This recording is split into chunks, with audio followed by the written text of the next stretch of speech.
Kattis. Hon står där bak och ni kan vinka till henne. Understand what I just said and would like a guided tour in English? Yes. Welcome to this Kulturkalaset tour. My name is Victor and I'll be your guide. You also have a captain on this ship. Her name is Kattis. She's at the back. You can wave at her in English if you want to. Hello guys! Det ska bli lite säkerhetsgenomgång. Det är viktigt att bara sitta ner i båten under hela turen. Kom åka under en del ganska låga broar. Vi vill inte att någon skadar sig eller så. Håll också armar, ben och fötter och andra kroppsdelar innanför båten under hela turen. Och om det skulle uppstå en nödsituation finns det nödvästar under sätena. Om man tar tag i ryggstöden och flyttar dem framåt så hittar man nödvästar där.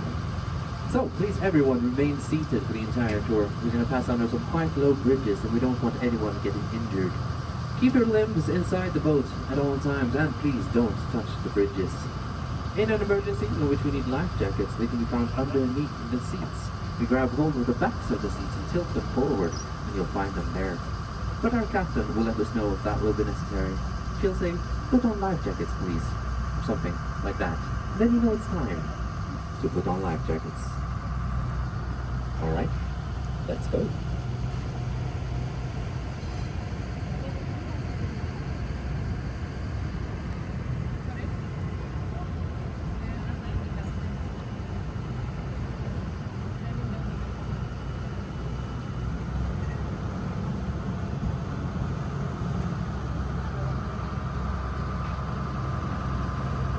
Så, Göteborg grundades 1621 av Gustav II Adolf. Han ville ha en handelsstad på västkusten som kunde handla med världen utan att behöva skicka skepp förbi Öresund och dansken.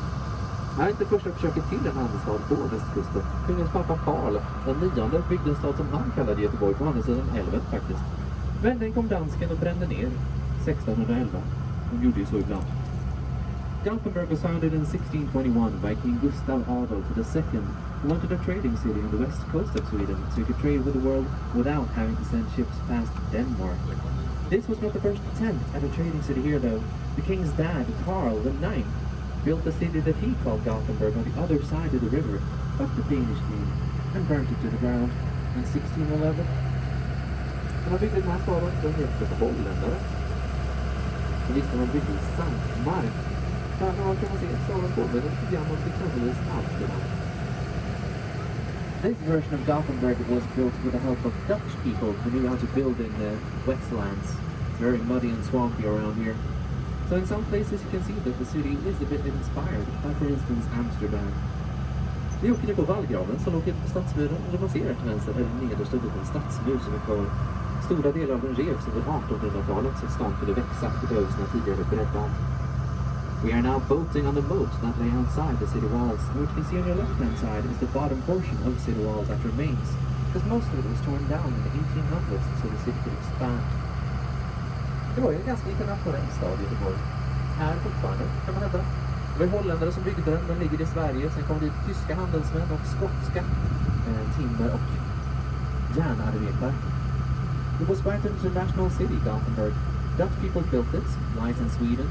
A lot of German merchants came here, as well as Scottish lumber and iron workers. Här kan ni se ett synagoga som byggdes 1855. Here you can see the Gothenburg Synagogue, built in 1855. The designers of August Krüger i en blandning av modisk, bysantisk och svensk nationalromantisk stil. The synagogue was designed by August Krüger in a mix of Moorish, Byzantic and Swedish national romantic art style. På andra sidan vallgraven har trädgårdsföreningen. Den etablerades på 1800-talet och är en av de bäst välbevarade 1800-talsparker vi har i Sverige idag. Det var kaféer och restauranger men också konsertscener. Bland annat Lala har spelat där och i år så var det tänkt att Veronica Maggio, Mando Diao och Sting skulle ha konserter här. Men de blev uppskjutna till nästa år. Trädgårdsföreningen är öppet från 7 på morgonen till 8 på kvällen med gratis inträde alla dagar. On your right-hand side, you can see the Garden Association, which was established in the 1800s. It's one of the best preserved 19th century parks we have in Sweden today. They have cafes and restaurants, but also concert stages. And this summer there were concerts planned with artists like Mando Diao, Veronica Maggio and Sting, but they were moved to next year due to the pandemic. Det bruna trähuset där framme är Alfons Åbergs kulturhus. Det ligger i den gamla fröhandeln i Göteborg som designades av Victor von Gegenfeldt. stadsarkitekt i Göteborg under andra halvan av 1800-talet. The brown wooden building up ahead is the Alfie Atkins Cultural House. It lies in the old seed market, designed by Victor von Egerfeldt, the Gothenburg city architect for the latter half of the 19th century. Alfie Atkins is a very beloved Swedish children's book character. I've been told that he's not very famous internationally, but in Sweden he is very famous. And he also kind of looks like a former Swedish Prime Minister, Fredrik Reinfeldt. Lite samma leende. Lite samma finurliga blick. Bron är framme till Slussbron. Och här är lite trångt, så det är extra viktigt att man håller sina fingrar innanför båten. Så också till att eventuella barn ni är med håller sina fingrar innanför båten. This bridge up ahead, the lock bridge, is quite a tight squeeze, so please make sure to keep your limbs inside the boat. And if you've got children with you, please make sure that they have their fingers inside the boat as well. Efter Slussbron på höger sida kan vi se Slussen. Sista enda kvarvarande Slussen i Göteborg.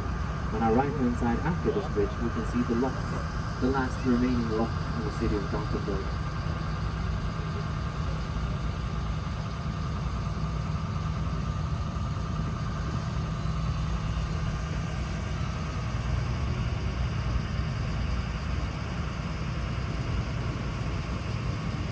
Slussen byggdes 1893.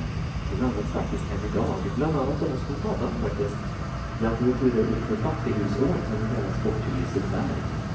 The lock was built in 1873 and is still being used to this day. Among others, by accident, Paddan. Sometimes we take trips up this canal to the amusement park in Swden. Vi gjorde det till en julklapp. Man skulle få träffa kakor på båten och man fick gå ut i Sverige. Det som jobbar på Sluss också, det är barnsligt kul. We have a tour at Christmas actually called Julpaddan. You get Swedish glögg and Swedish gingerbread cookies on the boat, and then you get to go at jul on Liseberg. When we do work here, we get to operate with a lot, and it's very fun.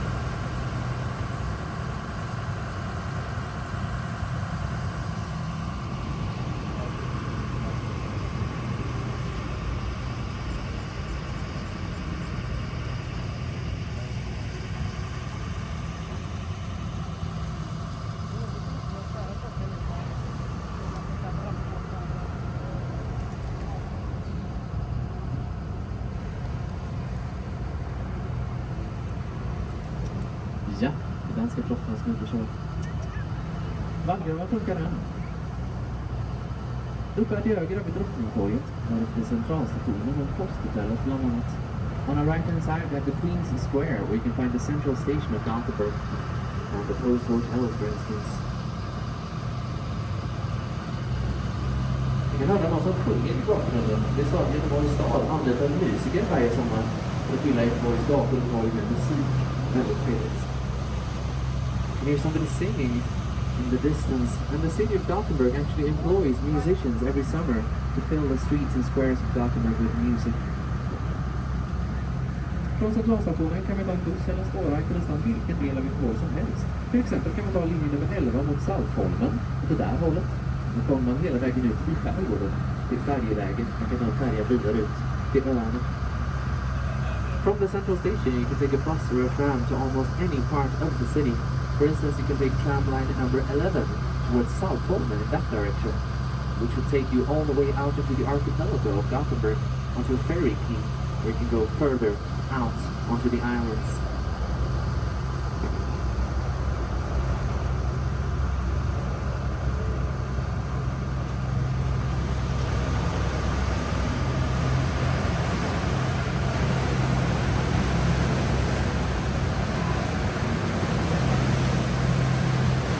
Bilhuset till vänster är en gammal sockerfabrik. Men den ägs också ett tag av en konstsamlare som heter Pontus Furstenberg. Huset kallas ibland för Furstenbergska palatset eller Palacehuset. This white building on our left is an old sugar factory, but it was also owned for a time by an art collector named Pontus Furstenberg. Sometimes the house is called the Furstenberg Palace or the Palace House. Idag är det hotell och restauranger där inne. Today there are hotels and restaurants in there. Framför oss har vi Bronsparken, som är nav i kollektivtrafiken. Det är också ganska många låga broar och bommar som man är medveten om dem. En del tänker att jag ska bara resa mig på ett snabbt foto här. Det är en dålig idé. Up ahead we have the well park on our left. It's also a stretch of canal with a lot of low bridges and beams. Just so you're aware and vigilant. Please don't touch the bridges. Thank you. Some people think it's a good idea to get up here to take a quick photo, but they don't see this one. And it's not a good idea. Upp till vänster snart kan vi se de näst äldsta statyn i Göteborg. Johanna i Brunnsparken, eller Såningskvinnan, står i en fontän. To the left you can see the second oldest statue in Gothenburg, Johanna in the well park, with a woman who sews in the fountain to our left. Placerades där 1883. It was placed there in 1883.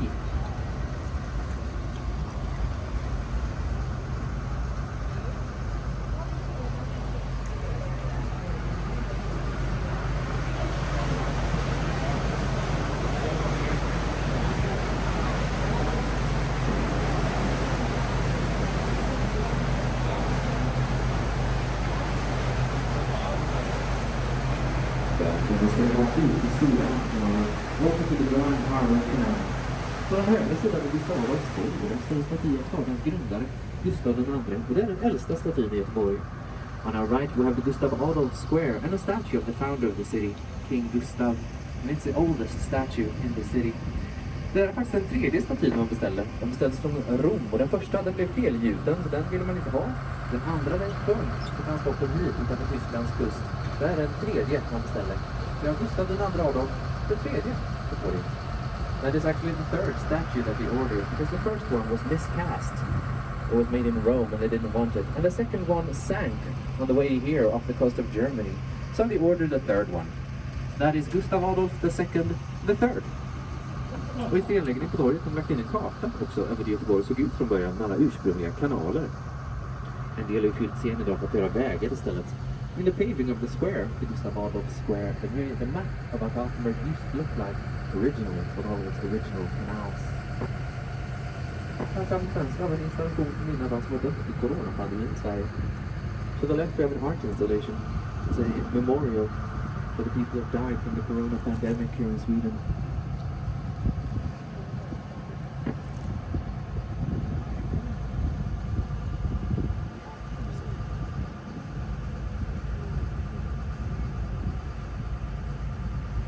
Bro är tyska bron och till höger om oss efter den har vi tyska kyrkan. This is the German bridge and on our right hand side after this bridge we have the German church. Det var många tyskar som bodde här i staden när den grundades. De byggde en kyrka tillsammans med stöd från drottning Kristina. A lot of Germans lived here when the city was founded and they built themselves a church with the support of Queen Christina of Sweden. Men den stora klossen där framme, stora huset, det är Svenska Ostindiska handelskompaniets gamla lagerlokaler och högkvarter. Ett kompani som grundades för att handla framförallt med Kina. De handlade med porslin, socker, öl och tobak bland annat. Idag är det Stadsmuseet som håller hus där, så dit kan man gå om man vill lära sig mer om Göteborg. Ett av 23 museer i staden. This big block of a building was the old warehouse and headquarters of the Swedish East India Trading Company. The company founded to trade in particular with China. They traded with porcelain, tobacco, sugar, and beer, among other things. Today it's the home of the Gothenburg City Museum, where you can go to find out more about the city. It's one of 23 museums in Gothenburg.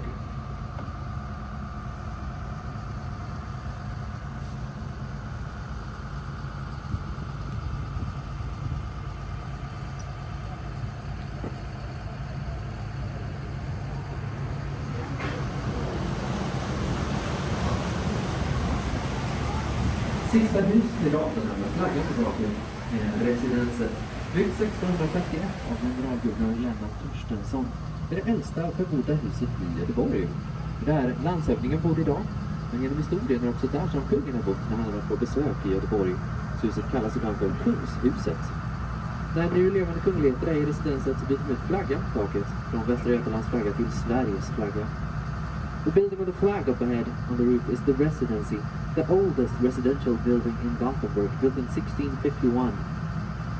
That's where the governor of Västergötland resides, but the house is also where the king usually stayed when he visited Gothenburg in the past. So sometimes the building is called the King's House. When the current king visits the residency, they change flags on the roof, from the flag of Västra Götaland to the flag of Sweden.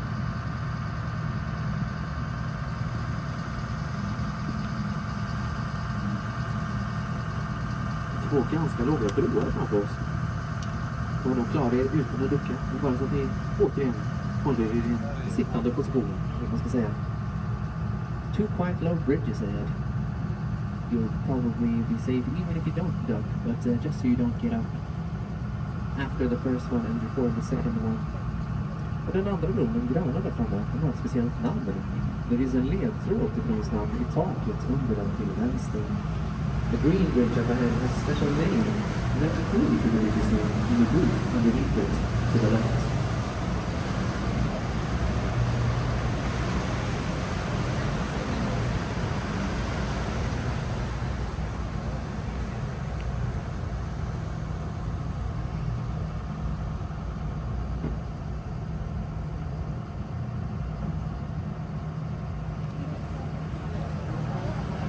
Jag vill bron ostskivan. The cheese slicer bridge. Den här bron tryckte var en hel meter och lägre.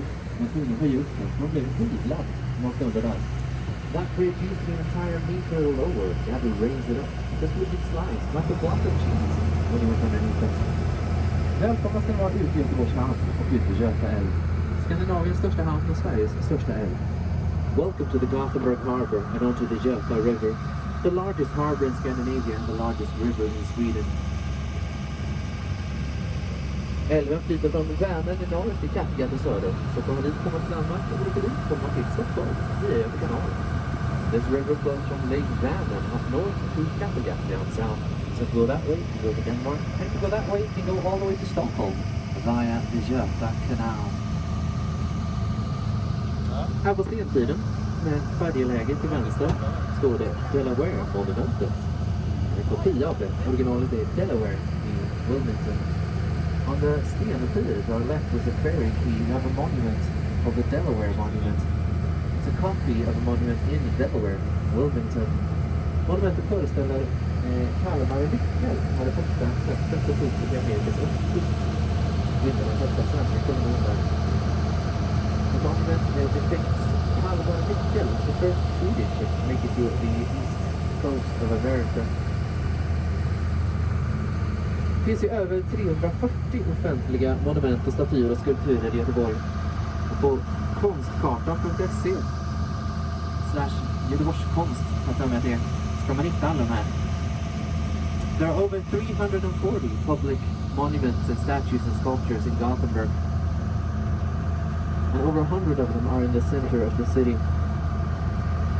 Kranarna till höger är ett minne av varvsindustrin vi hade i Göteborg. Varvet slog här ute i Götaverket var det största av varven. De hade över 5000 anställda. Men efter oljekrisen på 70-talet så kom en följande varvskris i Göteborg och alla de stora varven la ner. Götaverken stängde sist. De klarade sig ända fram till 2015 men då stängde även de sina portar sista gången. These cranes on our right hand side are a memory of the shipbuilding industry here in Gothenburg. We had a bunch of big shipyards here. The largest one in Gothenburg was right here on our right-hand side. But after the oil crisis in the 70s, all of these big shipyards eventually shut down. Gothenburg lasted the longest, but they too closed their doors for the last time in 2015.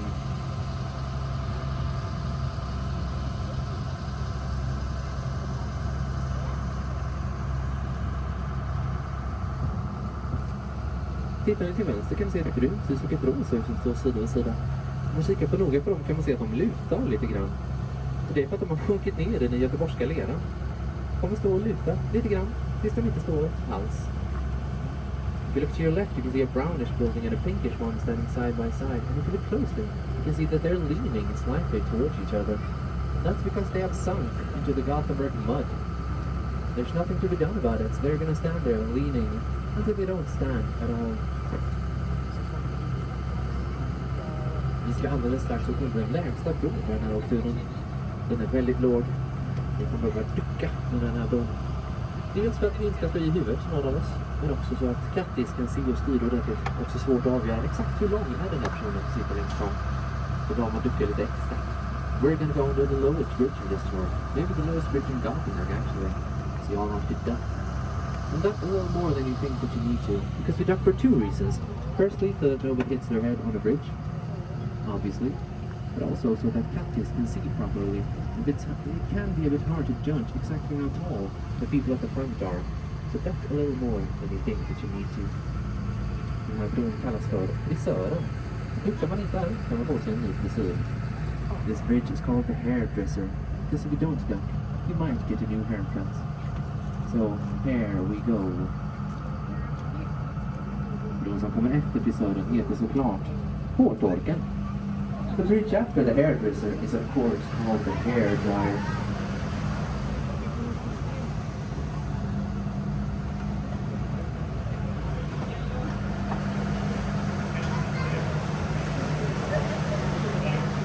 Jag nämnde bort det ostindiska kompaniet att de handlade bland annat öl. Öl började man brygga i Göteborg så fort staden byggdes. Det fanns ett ganska stort och framgångsrikt bryggeri här som heter Pripps. Men på 90-talet blev den uppköpt av Carlsberg och de lade ner produktionen i Göteborg. Ett tag så verkade det som att göteborgarna skulle vara för evigt dömda att dricka dansk öl.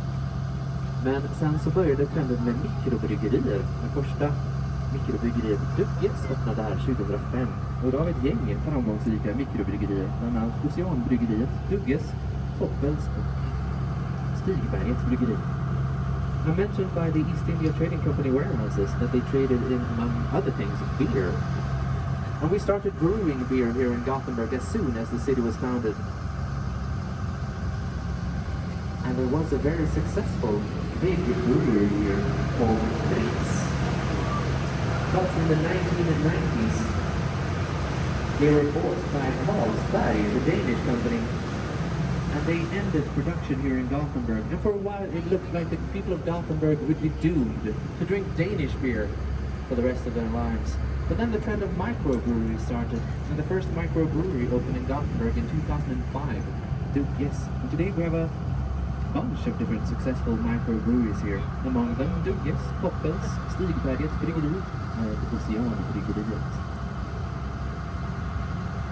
På vänster sida kan vi se en av de mest ikoniska byggnaderna i Göteborg, skulle man kunna hävda. Feskekörka. Coming up on our left, one of the most iconic buildings in Gothenburg, arguably, the Fish Church. Feskekörka är en fisksalehall som byggdes 1874, designats av Victor von Gegenfeldt, i en blandning av nordisk och gotisk byggnadsstil. The Fish Church is an indoor fish market, built in 1874, designed by Victor von Gegenfeldt in a mix of Nordic and Gothic architectural style.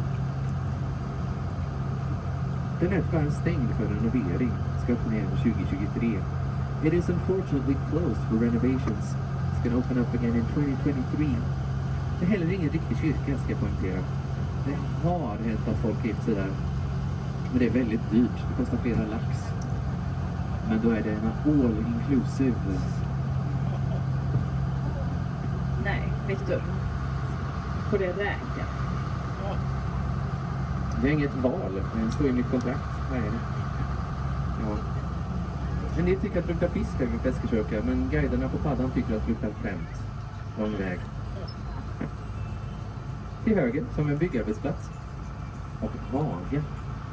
Det här bygger den här stationen till Västlänken. Det som ligger där och flyter är faktiskt en bro som de ska montera lite senare. On our right hand side we have Haga and a big construction site. And this big green thing here is actually a bridge awaiting assembly. Haga är en av de äldsta stadsdelarna i Göteborg. Det var så att på 1700-talet var det mycket trähus i Göteborg som brann ner i en rad stadsbränder. Och efter det bestämde man att man bara skulle bygga stenhus i stadskärnan. Fick man bygga trähus? Ja, det fick man. Men det fick vara max 2 våningar höga. Men de gjorde lite kompromiss och många arbetarbostäder byggdes med en våning i sten och sen 2 våningar i trä. Så kallade Landshövdingehus. Sådana finns ganska många kvar här uppe i Haga. In the 1700s, they built a lot of wooden buildings in Gothenburg. But they were ended by a string of city fires at the end of the 1700s. And the people of Gothenburg decided that no more wooden houses in the city center. If you have to build a wooden house, you can only be 2 stories high. But they made a sort of compromise. A lot of working class homes were built with 1 story of stone and 2 stories of wood. These are called Landshövdingehus, are kind of typical for Gothenburg, and there are a lot of them left up here in Haga. Haga är väldigt fint. Små kaféer och butiker, en årlig julmarknad som jag kan rekommendera. En brant trapp som leder upp till Skansen Kronan. Med en skans. På en skansklubb i Haga. Haga is very beautiful. We have a lot of boutiques and cafes. An annual Christmas market. It's very cozy. And also a steep staircase leading up to the fortress, the crown. It's a tower on a hill in Haga. Det de bygger här i Västlänken som är funktionellt i Haga. Folk har ju delade åsikter om det här, kan man säga.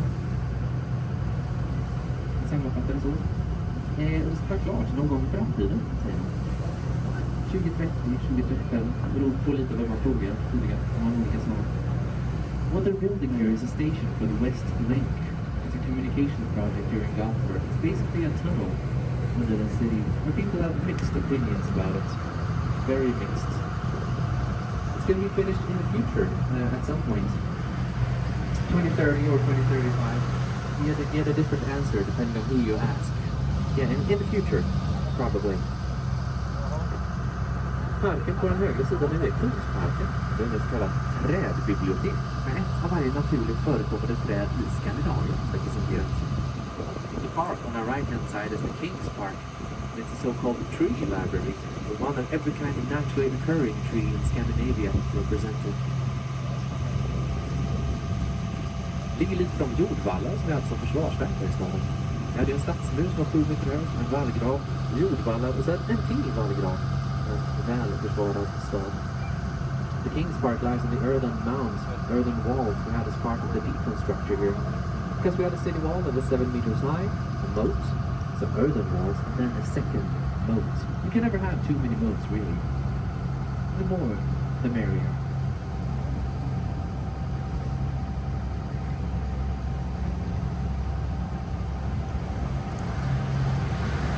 På den vänstra sidan är det egendomligt. Det är ett gammalt sjukhus. Man gjorde det runt. Man visste förr i tiden att sjukdomar, de gömmer sig i hörn. Så ett runt sjukhus är en strålande idé. Tyvärr fick de slut på pengar. Det var hästskor istället för cirkeln. Det gick inte runt platsen. Och idag så används det av Göteborgs universitet. Där man utbildar lärare, pedagoger i det. The yellow brick building on our left-hand side was originally a hospital. And they made it round because they knew in the past that diseases hide in corners. So a round hospital. Genius. Unfortunately, they ran out of money to build horseshoes in the circle.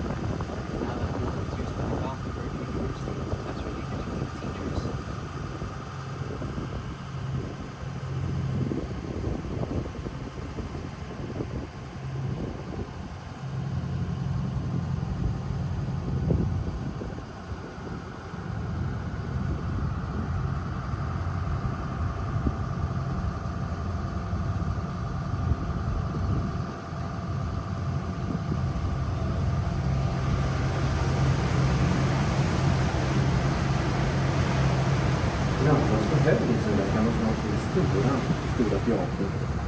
Up ahead on our right-hand side is the moat. Sorry, the Grand Theatre peeking out over the banks of the moat on our right. Storan var när det byggdes den näst största teatern i hela Sverige efter Kungliga Operan i Stockholm. The Grand Theatre was the second largest theatre in Sweden when it was built. Second largest after the Royal Opera House in Stockholm.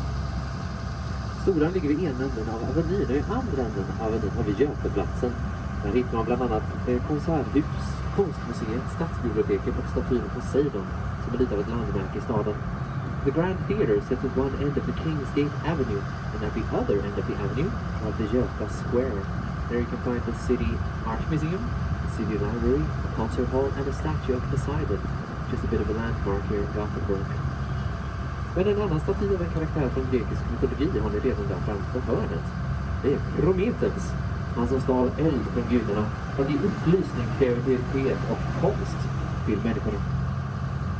On the corner over there we have a statue of Prometheus from Greek mythology who stole fire from the gods to bring enlightenment, creativity and art to mankind. Pyramiden används ofta som en symbol för eld eller upplysning. The pyramid is often used as a symbol of fire and or wisdom and enlightenment. Det händer ibland när man ser folk som tänker den här statyn ska jag ta ett foto av. Och sen svänger man runt hörnet och då tänker de ska jag det verkligen? Det minns smickrande. We sometimes see people want to take pictures of Prometheus, but then you turn the corner and they change their minds. Strange. Här till höger ser vi den sista statyn på åkturen. Vårt eget sjöodjur, Håkan. On our right hand side, we have the very last statue on this tour. Our own Loch Ness monster, Håkan.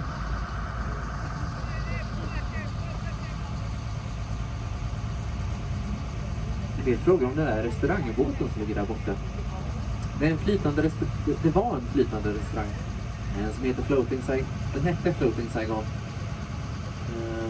Skrovet är från 40-talet. Det var en gång en nattklubb som heter 8 glas där. Den har sjunkit förut. Men det gör att restaurangen ska försöka öppna upp igen. Och de har bytt ut menyn och de ska bara sälja lutfisk. That ship over there is it was a floating restaurant named Floating Saigon. But it's actually an old boat. The hull is from the 1940s. There used to be a nightclub there called 8 glas. And it has sunk before, actually. I've heard that they're going to try to lift it up and reopen it and rename it to the Titanic. It's a Thai food restaurant, so Titanic with an H. Vi är strax tillbaka vid avstigningskajen och jag hoppas ni hade en trevlig åktur. Jag hoppas ni har en fortsatt trevlig dag och jag hoppas att ni fortsätter att sitta ner tills det står helt stilla vid kajen. Har ni flytvästar kan ni ta dem och lägga dem i framme eller räcka dem till mig på kajen. We are back at the end of this trip. I hope you had a nice trip and I hope that you continue to have a nice day. I also hope that you continue to remain seated until we're completely still at the dock. If you got a life jacket on, you can take it off and hand it to me or place it here at the front of the boat. And yeah, my name is Victor, our captain's name is Kattis, and we say thank you and have a nice day. Jag heter Victor, vår kapten heter Kattis, och vi säger tack så mycket och ha det gött.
lokala paddelbåtar och kanoter. Vi ska gå igenom tunneln där, så ni får jättegärna hålla er